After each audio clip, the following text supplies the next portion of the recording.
11 municipal కార్యాలయం ముందు ఉద్యోగుల ఆందోళనకు దిగారు. డిప్యూటీ కమిషనర్ రవికుమార్ డౌన్ అంటూ నినాదాలు చేశారు. వేధింపులకు గురి చేస్తున్నారని వేరే శాఖకు ట్రాన్స్ఫర్ చేయాలంటూ మున్సిపల్ సిబ్బంది ధర్నా చేశారు. సక్రమంగా విధులు నిర్వర్తించినందుకే నాపై కక్ష సాధింపుగా సిబ్బంది ధర్నా చేస్తున్నారని డిప్యూటీ కమిషనర్ రవికుమార్ సమాధానమిచ్చారు.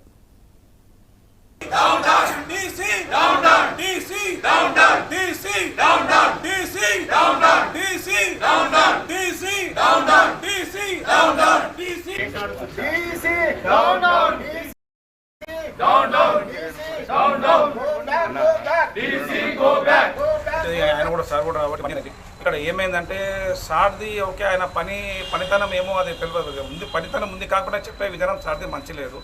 ఒక సస్తే సాగు పోవడం కానీ, ఒక పెళ్లి పోవడం కానీ, మంచి చెడు ఏది లేదు.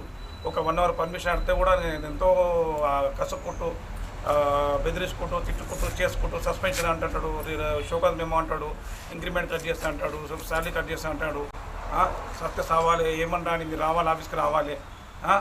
పేపర్లు మొత్తం టేబుల్ మీద విసిరడము, తిరగడము, తిట్టడము.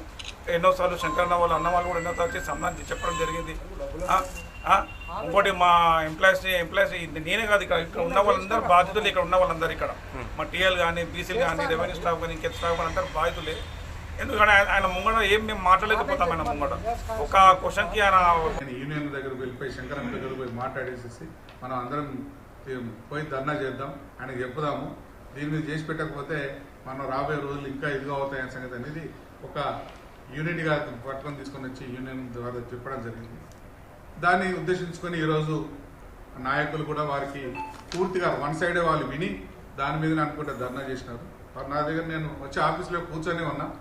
నా వివరణ కూడా తీసుకొని వాళ్ళు అడిగి ఉంటే ముందే వాళ్ళు చేసి పెట్టుంటే ఇంకా చాలా బాగుండేది.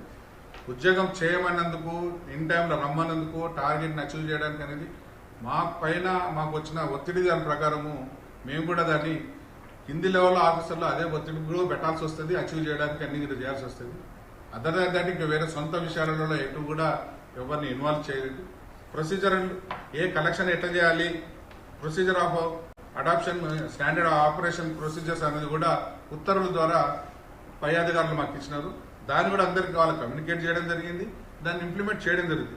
విధి నిర్వహణలో నిర్లక్ష్యం వహిస్తే డెఫినెట్గా దానిపైన చట్టపరంగా చర్యలు తీసుకుంటాము. దాంట్లో బాపట్ల జిల్లా